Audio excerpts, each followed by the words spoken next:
magandang umaga mga kababayan. Nandito po tayo ngayon sa Banilan, Cebu City. Papunta po tayo ng Talamban, Cebu City. Cebu City. By the way mga kababayan, magko-comment po tayo ngayon itong mga ampaw vloggers. May sumada vloggers, mayroon ding ampaw vloggers, ha? Nagpapakalat po sila ng balita mga kababayan na si PRRD daw ay patay. Makatatawa lang ito mga kababayan.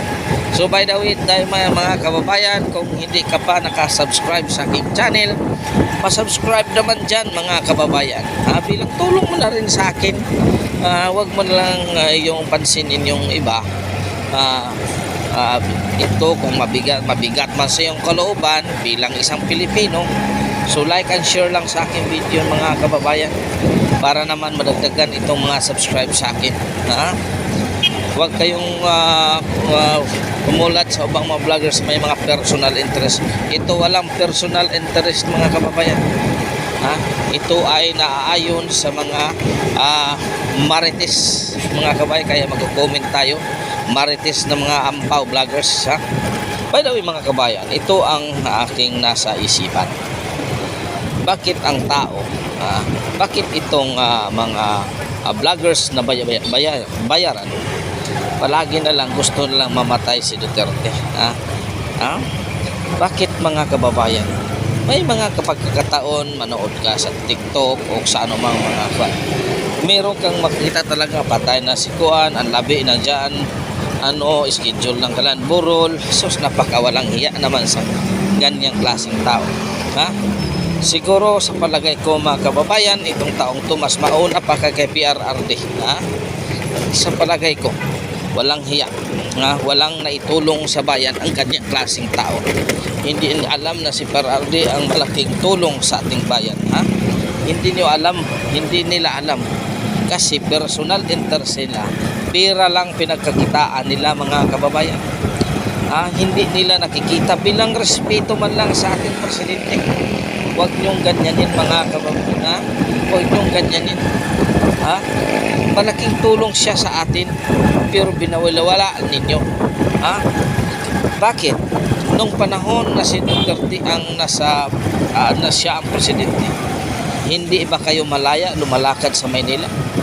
Hindi ba kayo malaya lumalakad na walang kasama? Malaya kayong nakalakad kasi hindi niyo nakikita na palaging may nagiinuman dyan sa kanto. Kasi yung taong ganyan palaging salungat sa mga batas ay kanyang may ginagawang kalukuhan. Bakit? Kasi labag ito sa kanyang gawain, kasi may illegal siyang ginagawa. Kaya ganyan na lang sila umasta. Kagaya ngayon, binayaran siya. Pag ang batas na ang tumutugi sa kanya, sasabihin din walang batas ang ating bansa. Pero mismo siya, wala siyang itulong sa ating bansa. Kasi nagnegosyo siya ng illegal, kaya ganyan na lang siya. Ganyan na lang siya, kaulang hiya. Ganyanan ang ating dating presidente. Ganyan sila mga kabayan. Tingnan mo nga. Walang respeto.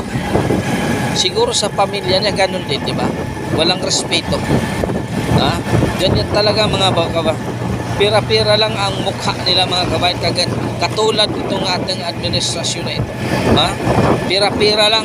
Tingnan mga PCSO. PCSO, pira-pira lang. Di ba? Pero ganyan talaga. So, walang hiya ang ganyang klaseng tao mga kababayan. Walang hiya ang ganyang klaseng tao. So, mas mabuti siguro yung ganyang klaseng tao mga kababayan. Yung sasabi ninyo na si Presidente patay na, mas mauna pa kayo kay Presidente. Masamang damo, mahirap patayin si Presidente Duterte mga kababayan. Kasi mahal siya ng tao. May mga tao na gusto paganin siyang, gusto pang mag-continue sa kanyang serbisyo kasi may nandyan sa batas na ang presidente ay may term limit lang. Di kagaya ngayon mga kababayan, na ang limitation ng presidente ginagawa ng paraan para lang makontinue. Si PRR hindi, sumunod siya sa batas kung anong meron. Di ba? Pasalamat tayo. Kaya kung wala pang pandemic, siguro ang bansa natin malaki na pinakamalaking improvement sa ating bansa. Kaya lang dumating ang pandemic. Kung hindi lang si PRRD ang pandemic, sa pandemic na to kasi hindi si PRRD ang presidente. Itong tao itong nagsasabi na patay na si PRRD, mas una pa itong namamatay sa COVID. Ha? Oh, talaga, totoo yan mga kababayan. Kasi tingnan mo. Tingnan mo ha. Sasabihin mo lang ng kanyang patay na ang isang tao. Kung kanyang klase ang pamilya mo sasabihin sa'yo, ha? Happy ka ba? Kung ganyan ang sasabihin ng ibang vloggers na ganyan ang pamilya mo. Masama, di ba? Masakit para sa iyo. Kaya huwag kang gumawa ng bagay na ikasasakit ng kapwa mo tao. Di ba, mga kababayan? Ang paggawa ng kabutihan ay ang paggawa ng kabutihan nito sa Panginoon. So by the way mga kababayan, hanggang dito lang mga kababayan ang aking sinasabi mga kababayan. So maraming sa inyong support. Maraming salamat sa inyong suporta mga kababayan. Hanggang dito na lang. God is good all the time. All the time, God is good. What? Tempoy nasa? Pitching nyor kaninyong tanan mga kababayan.